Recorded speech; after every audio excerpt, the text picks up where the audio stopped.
So what's up mga par? So papasok ako ngayon sa trabaho.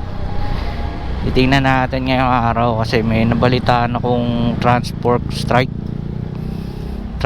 strike kung meron nga ba. Tingnan natin yung kalsada kung hindi nga bumabiyahe yung ibang mga sasakyan. Ito nga mga par, usually traffic dito sa kanto namin, pero ngayon maluwag. So dito tayo sa may General Luis, galing tayong Sabungan.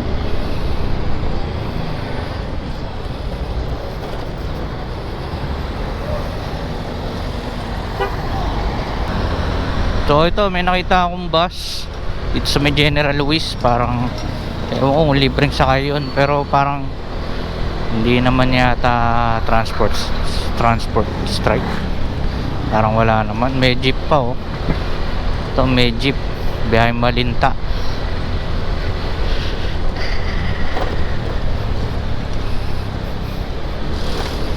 So yun, as usual traffic pa rin dito sa General Luis. So yun, maraming jeep. Tingnan natin dito kung may libreng sakay. So may mga nakaabang para sa libreng sakay. Kasi ito oh, may mga bus pa rin namang libreng sakay. So yun, may mga biyahe. So mali yung nabalitaan ko. Doon sa may main road, titingnan natin kung ano ba ang sitwasyon doon. Bali mga par, sa nakikita ko parang normal lang yung mga namamasada eh. Ganun pa rin naman. So good news yun mga par. Mali ako ng source, mali ako ng mga nabalitaan. So yun, may mga bus din mga par. So mali yung nabalitaan kong strike daw dahil sa taas ng gasolina. Tapos pinipigilan sila magtaas ng pamasahe.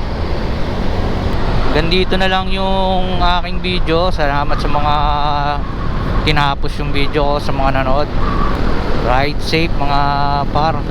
Ingat palagi. Maraming salamat. Peace.